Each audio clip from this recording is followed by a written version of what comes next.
Nusa Tenggara Barat yang dirahmati oleh Allah. Marilah sama-sama kita lanjutkan kajian filsafat Islam kita bersama Al-Mukarram Bapak Dr. Haji Abdul Fattah MPhilI yang insya Allah akan melanjutkan materi kita pada malam sebelumnya tentang manusia. Oleh sebab itu, marilah sama-sama kita buka kajian kita ini dengan melafazkan basmalah. Bismillahirrahmanirrahim. Selanjutnya kepada Al-Mukarram Bapak Dr. Haji Abdul Fattah MPhilI kami persilahkan. Bismillahirrahmanirrahim. Bismillah wa bihamdih. Assalamualaikum warahmatullahi wabarakatuh. Alhamdulillah wassalatu wassalamu ala Rasulillah Muhammad ibn Abdillah wa ala alihi wa ashabihi wa mawalah wala hawla wala quwata illa billah. Qala Allah ta'ala fi kitabihil karim. A'udzu billahi minasy syaithanir rajim. Bismillahirrahmanirrahim. Wa idh qala rabbuka lil malaikati inni khaliqum basharam min salsalim min hama'im masnun. Fa idza sawaituhu wa nafakhtu fihi min ruhi faq'u lahu sajidin. Fasajadal malaikatu kulluhum ajma'un illa iblis aba ayyakuna ma'as sajidin. Wa qala Rasulullah sallallahu alaihi wasallam an Aisyata qalat qala Rasulullah sallallahu alaihi wasallam fi haditsih khuliqatil malaikatu min nurin wa khuliqa iblisu mimma rijim min nar wa khuliqa adamu mimma wusifa lakum rawahu Muslim. Amma ba'd. Hadirin hadirat jamaah salat maghrib di Masjid Raya Hubul Waton Islamic Center Provinsi Nusa Tenggara Barat rahimakumullah. Alhamdulillah wa syukrulillah. Marilah kita senantiasa memanjatkan puji syukur kehadirat Allah Azza wa Jalla atas semua limpahan rahmat dan karunia-Nya kepada kita hingga malam yang penuh mulia, penuh barokah ini. Malam Ahad tanggal 22 Februari 2020 Miladiyah bertepatan dengan malam 28 Jumadil Akhir 1441 Hijriah. Kita masih semua dalam keadaan sehat walafiat. Mudah-mudahan kesehatan ini akan senantiasa sebagai manusia biasa kita berharap akan terus diberikan kepada kita hingga pada hari-hari atau malam berikutnya, dan insya Allah akan kita gunakan untuk jalan kebaikan dan untuk jalan dakwah Islamiyah dan untuk jalan untuk menebarkan Islam sebagai rahmatan lil alamin. Selanjutnya salawat dan salam semoga tetap tercurahkan kepada junjungan alam Nabi besar Muhammad sallallahu alaihi wasallam. Allahumma shalli ala sayyidina wa habibina wa syafi'ina wa zurril mustafa maulana Muhammad. Mudah-mudahan kita semua para jamaah kaum muslimin muslimat akan dicatat di hari akhirat kelak sebagai orang yang beruntung, yakni orang yang berhak mendapatkan syafaat dari baginda Rasul Muhammad sallallahu alaihi wasallam. Hadirin jamaah kaum muslimin yang dirahmati Allah, pada malam ini seperti disampaikan oleh Ustadz moderator tadi, kita akan melanjutkan kajian dalam konteks filsafat Islam. Bil khusus kita akan semakin fokus untuk membicarakan tentang hakikat manusia yang sesungguhnya dalam perspektif agama Islam, begitu juga dalam perspektif filsafat serta dalam perspektif ilmu pengetahuan. Nah, pada pertemuan sebelumnya sudah disampaikan sebagai pengantar bahwa Islam yang kita anut sebagai agama yang paling benar itu menolak teori Darwin. Teori Charles Darwin, ilmuwan yang berasal dari Inggris, yang mengatakan sesungguhnya secara fisikal, secara fisik, secara zohir, secara material, kita ini kelanjutan atau generasi, anggaplah generasi tercanggih terakhir dari generasi dari nenek moyang manusia, yakni yang kita kenal hewan dengan sebutan monyet atau kera. Dia mengatakan kita menjadi manusia seperti ini melalui proses evolusi, proses tahap perkembangan, sehingga kita sekarang ini merupakan evolusi terlengkap dari spesies yang namanya kera atau monyet itu. Dan ternyata para jamaah, kesimpulan dia memang itu berasal dari pengamatan dia selama hampir 5 tahun. Ketika dia berumur sekitar 22 tahun, ya, dia keluar dari kampus yang ada di Cambridge, Inggris, kemudian dia mengikuti proses pelayaran. Ya, dalam pelayaran selama hampir 5 tahun ini dia mampir ke beberapa tempat termasuk daerah-daerah yang kuno, daerah-daerah pelosok, daerah-daerah pesisir yang jarang tersentuh oleh peradaban modern yang ada di Inggris saat itu. Kemudian di tempat-tempat itulah ditemukan fosil, ditemukan tulang belulang dari makhluk yang namanya ya termasuk kera, monyet itu, kemudian dibanding-bandingkan dengan manusia yang kemudian dia lihat ada kemiripan di sana, sehingga kesimpulannya semacam itu. Tetapi bagi kita dalam Islam, bahwa satu sisi kita akui manusia ini adalah makhluk yang terjadi tidak seperti yang kita pahami kun fayakun, seperti orang main sulap dalam TV yang tadinya tidak ada, hanya dan bacaan adab dabra-kadabra gitu langsung menjadi muncul semuanya. Tapi sekali lagi menjadi dalam proses evolutif. Ya, secara umum manusia dalam kandungan berapa bulan dan berapa hari? 9 bulan 10 hari. Pertanyaannya, adakah yang dikandung oleh ibunya kurang dari 9-10 hari dan menjadi manusia sehingga sekarang? Ada berapa bulan? 7 bulan. Kurang dari 7 bulan ada enggak? Ya, dikubur kalau kurang dari 7 bulan. Apalagi 4 bulan keluar, belum saatnya harus dikubur. Umumnya 7 bulan. Ada juga 8 bulan. Atau bahkan lebih, 9 bulan 10 hari. Ada, berapa tahun? Ya? Iya, ada yang setahun. Ya, macam-macam, ada yang setahun, ada itu semua atas izin Allah. Tapi kita bicara lazimnya para jamaah, umumnya 9 bulan 10 hari kita ini berasal atau terjadi secara proses. Yang awal mulanya, ya tadi di awal mukadimah singkat hadis kami bacakan, hadis sahih riwayat dari Imam Muslim. Kata Rasulullah sallallahu alaihi wasallam, "Wa khuliqa Adamu ala surati." Jadi wa khuliqa Adam mimma usifalakum. Jadi Adam ini diciptakan oleh Allah sesuai dengan kejadiannya seperti apa yang disifatkan dari kalian. Ya ini kita sampaikan sebelumnya, ini min turab, ya dari tanah atau dari debu. Bahkan tadi juga di mukadimah tadi dalam surah Al-Hijr ayat 28 ya. Inni khaliqum basyara ya min salsalim min hamaim masnun. Kami menciptakan manusia ini dari tanah liat. Min hamaim masnun, salsalin tanah liat. Min hamaim masnun.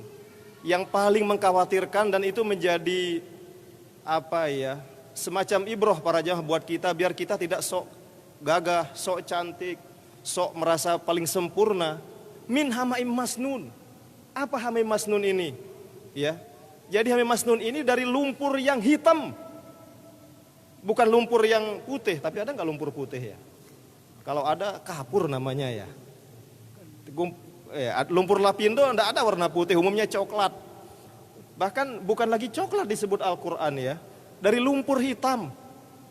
Makanya kalau dalam lagu itu dari lumpur yang ternoda atau bernoda atau apa namanya. Jadi sudah lumpur lagi ternoda lagi.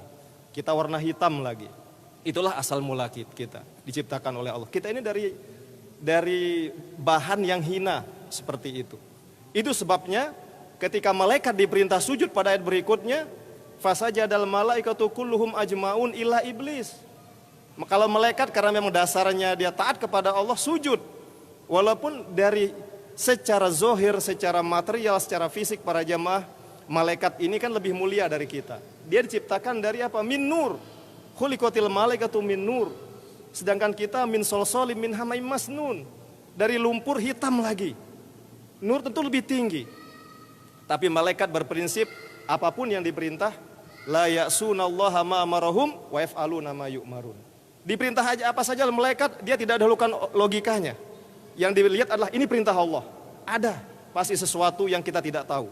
Akhirnya mereka sujud kecuali iblis. Artinya kembali ke tadi, jadi semua proses. Pertama kita dari turab atau dari lumpur hitam itu yang dibentuk oleh Allah.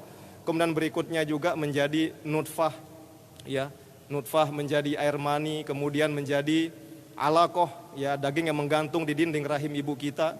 Kemudian juga menjadi mudghah, segumpal daging. Setelah segumpal daging ini berubah dalam proses berikutnya menjadi izom.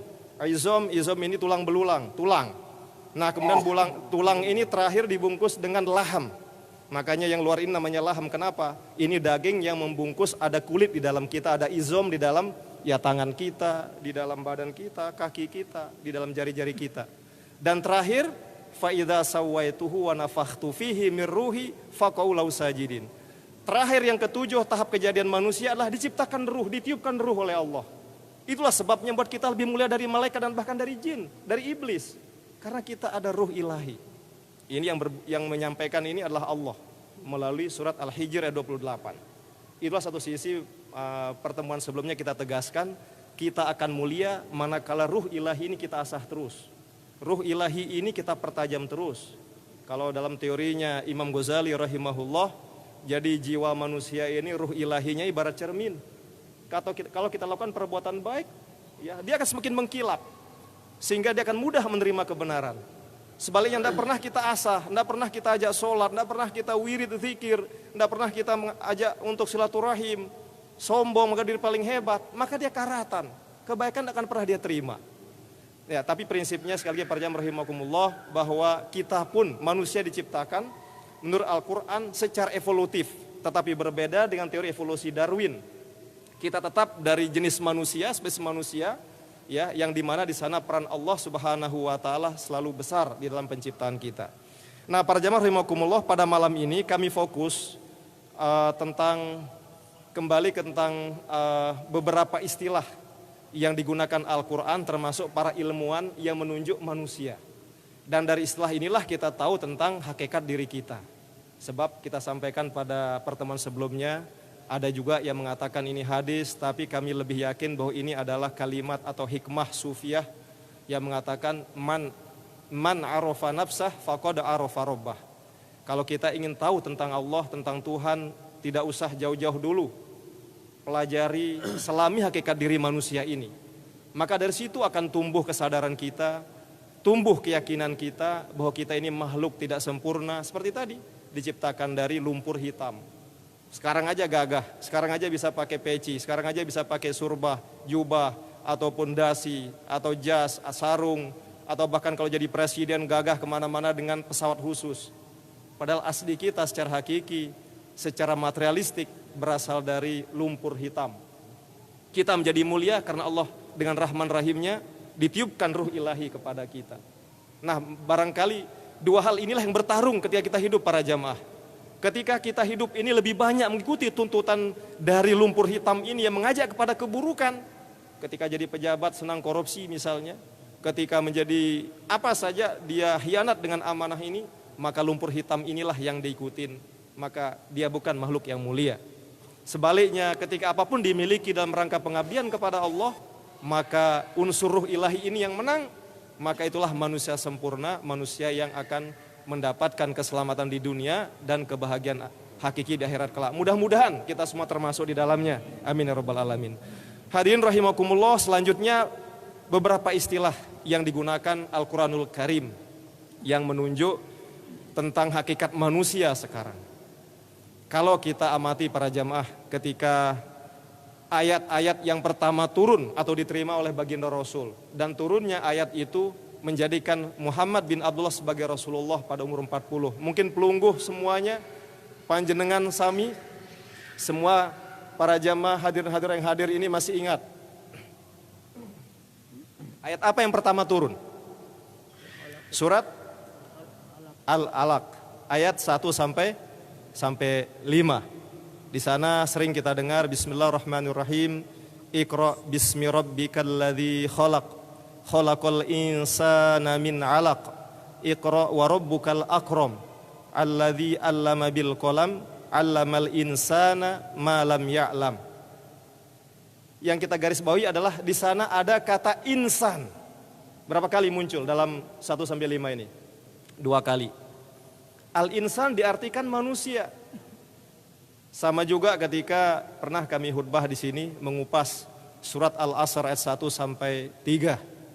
Wal 'asr innal insana lafi khusr illal ladzina amanu wa 'amilus solihati wa tawasaw bil haqq wa tawasaw bis sabr. Ayat ini para jamaah dua ayat di 2 surat berbeda ini menjelaskan atau menyebut ada istilah insan.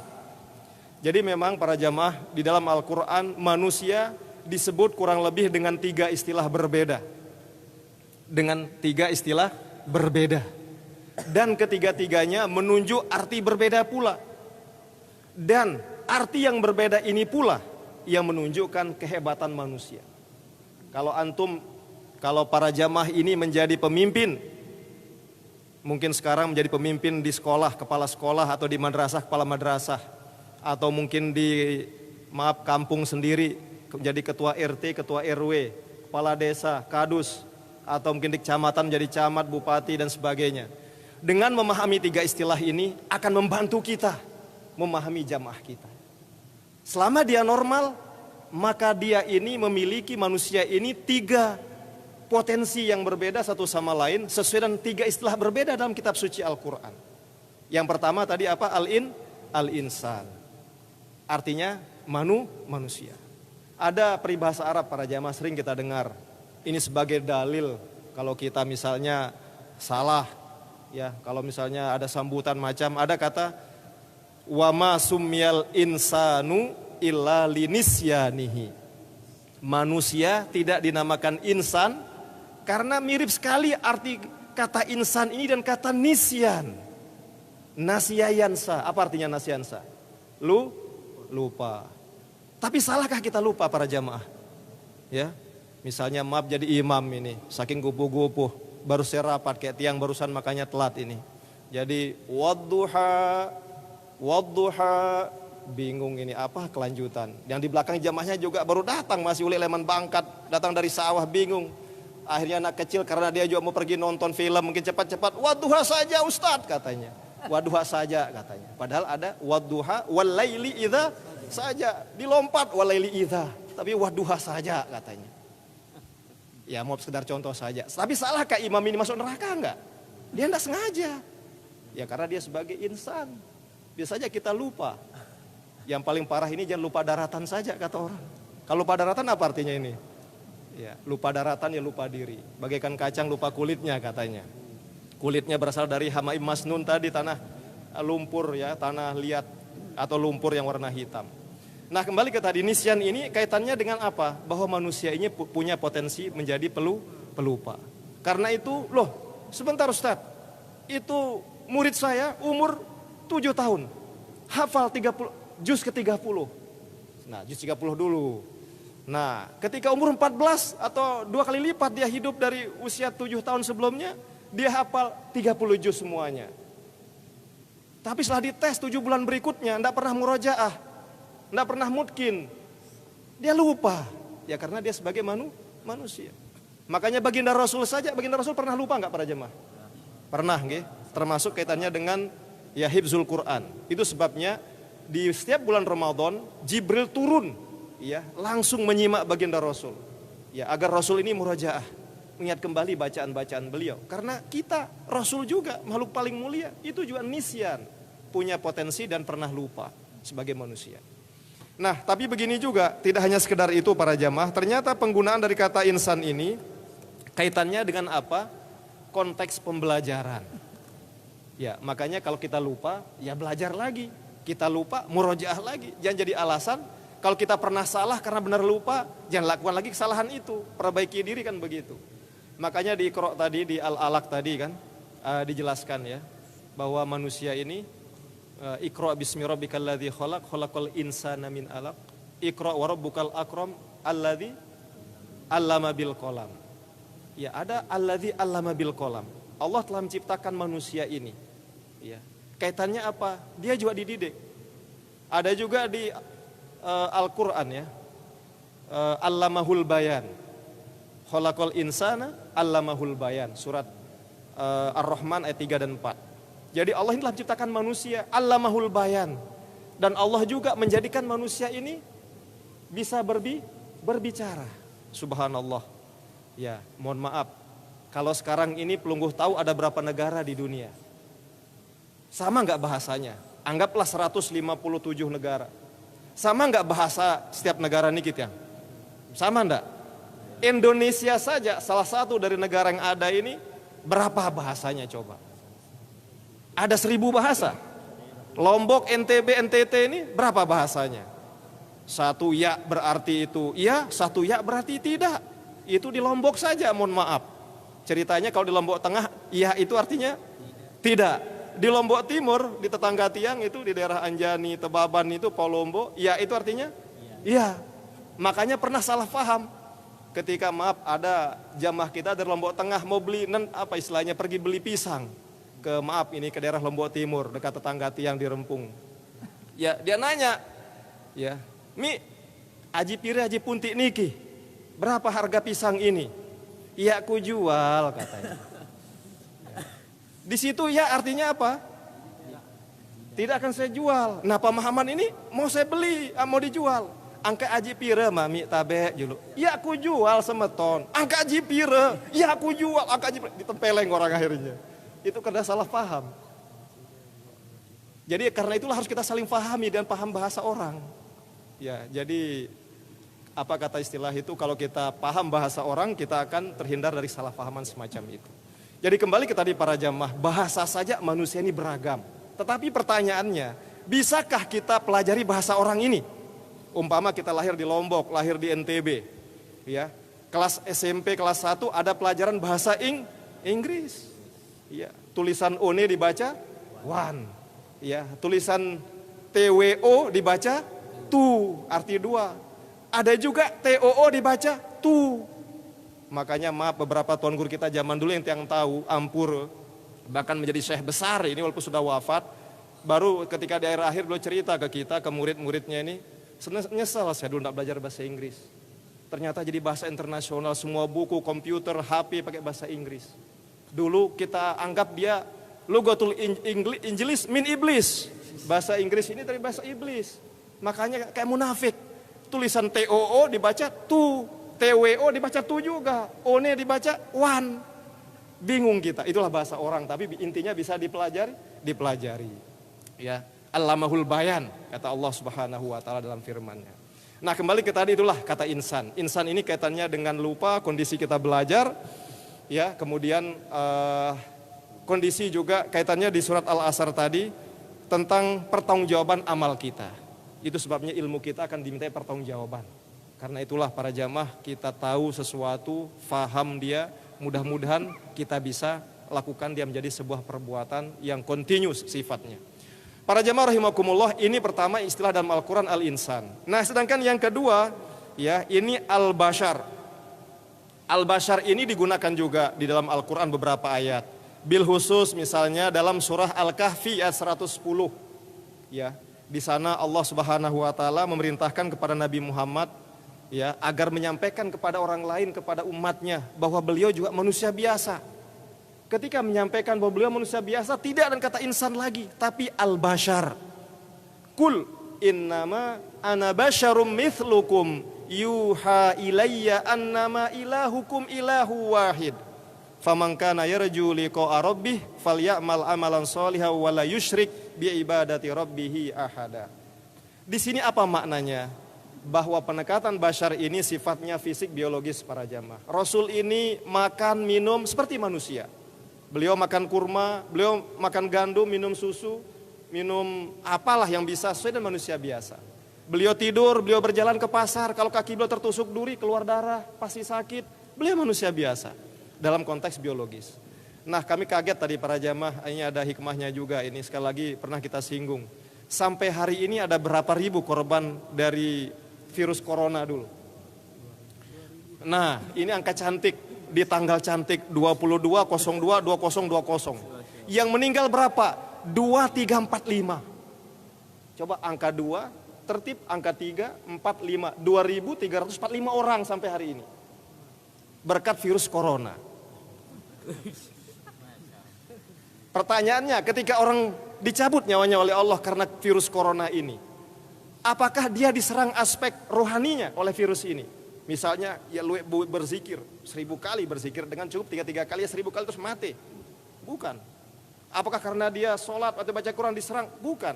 Bahkan boleh jadi ini diantara antibodinya biar sehat orang ini.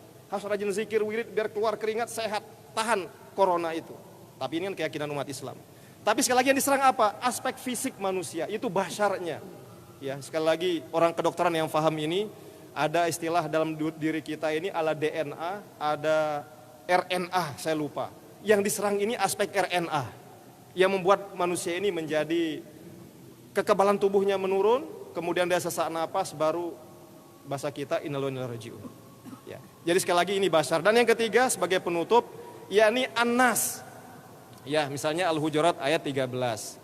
Ya ayyuhan nas inna khalaqnakum min dzakari wa untha wa ja'alnakum syu'uban wa qabaila lita'arafu inna akramakum indallahi atqakum innallaha alimun khabir. Intinya wahai manusia, kami menciptakan kalian dari jenis laki-laki dan wanita. Wa ja'alnakum syu'uban wa qabail, dan kami jadikan kalian ini bersuku-suku berbangsa-bangsa. Inna akramakum indallahi atqakum, yang paling mulia di antara kalian bukan suku maaf Sasak saja, bukan suku Mbojo, bukan suku Samawa, suku Jawa, Bugis dan sebagainya, atau bahkan suku Arab yang katanya bahkan sering menganggap diri ini atau siapa yang paling banyak gelar nasabnya, Datu Raden apa misalnya, tetapi inna akramakum indallahi atqakum. Kenapa Al-Quran menggunakan juga kata annas yang berarti manusia? Di sini diartikan karena manusia ini mempunyai potensi bersuku-suku, berbangsa, berkelompok-kelompok. Ketika pelungguh misalnya hari ini yang kita hadir di masjid ini, kami yakin kalau ditanya agama Anda apa? Oh, lihat KTP, Islam. Tapi kok organisasinya beda-beda? Mohon maaf, ada yang misalnya rapat di Nahdlatul Ulama, di Nahdlatul Wathon, ada yang rapat juga di Muhammadiyah, atau bahkan maaf, ada di Ahmadiyah, atau bahkan organisasi yang lain. Makanya pernah kami catat para jamaah ya, ormas di Indonesia ini, ya ini mencengangkan sekali ya. Hingga tanggal 25 November 2019 dicatat di Kementerian Dalam Negeri di Indonesia, jumlah ormas kita ini 431.465 ormas. Subhanallah. 431.000 ormas. Yang kita tahu kan 3 ini yang besar kalau konteks Islam. Coba ormas apa saja namanya? Mungkin ada ormas poli, ada ormas pimpong barangkali, ada ormas jubah, ada ormas topi putih, hitam, merah dan sebagai wallahualam bisawab. Tapi di Indonesia saja, belum di dunia. Iya. Jadi 431.000 Ustaz ormas ini tiang, subhanallah. Enggak tahu, tapi boleh jadi dari yang sekian itu ada yang hanya mana anggotanya? Hanya ketua, sekretaris bendahara, anggota enggak ada. Jadi ketua intinya jadi anggotanya sekalian. Yang penting dia pokoknya ingin jadi ketua di situ. Siapa tahu dan dia jadi ketua, dia nyalon jadi bupati, terpilih dia. Kenapa? Ketua ormas bola voli misalnya begitu, umpama kalau ada. Tapi tidak habis pikir 431, subhanallah. Cuma tidak kita heran. Karena manusia ini anas kata Allah. Dia punya potensi untuk berdiskusi, berkumpul dengan orang sefaham dengan dia, kemudian mendirikan organisasi sosial kemasyarakatan sesuai dengan pilihan-pilihannya. Para jamaah rahimakumullah, demikian terkait dengan beberapa istilah yang ada dalam Al-Quran tentang manusia ini. Intinya dapat kami garis bawahi kalaupun nanti ada pertanyaan, bahwa manusia ini adalah makhluk multidimensional, memiliki segi yang banyak. Kalau kita lihat ya dari arti misalnya tadi al-insan, maka manusia kalau istilah modern itu disebut sebagai makhluk antropologis. Dia belajar secara mandiri, dia faham, dan boleh jadi dia juga lupa. Tapi itulah manusia.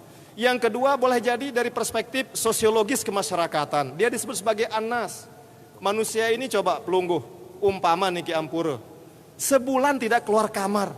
Yang biasa sering ke masjid Niki, bertemu dan orang apalagi pimpin ormas. Sebulan ditahan misalnya di penjara oleh istri di kamar. Entah karena istri sakit atau karena marah misalnya. Gimana rasanya? Pilih mana? Sebulan di penjara di rumah atau ditebus dan 500.000? Oh, mereka kita tebus 500.000. Kenapa? Karena kita ini makhluk sosiologis. Tersiksa kita di dalam, walaupun semua ada, makanan enak ada, TV ada, tapi tidak ketemu manusia yang lain, tidak tahu apa yang terjadi di dunia luar. Apa pengajian oleh syekh-syekh kita malam ini, maka sangat tersiksa. Itulah makhluk sosiologis yang kedua. Dan yang ketiga tadi makhluk biologis, manusia disebut sebagai ya bashar dalam Al-Quran. Artinya apa juga? Kita bisa hidup karena kita juga mempertahankan biologis kita. Ini juga penting, jangan dilupakan walaupun tidak segala-galanya. Artinya apa?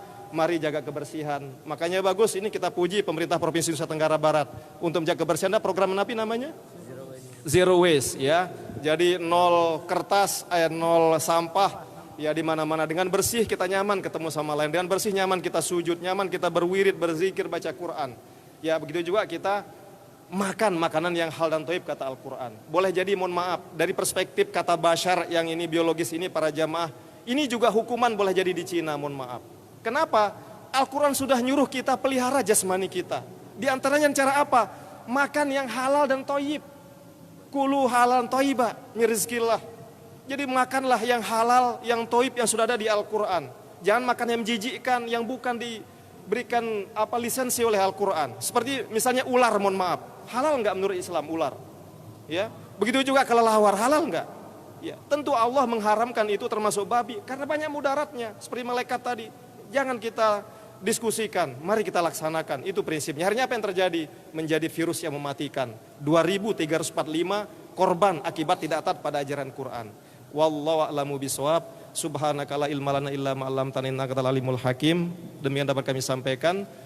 Terima kasih segala perhatian dan maaf atas segala kekurangan. Jika ada pertanyaan dipersilakan. Wassalamualaikum.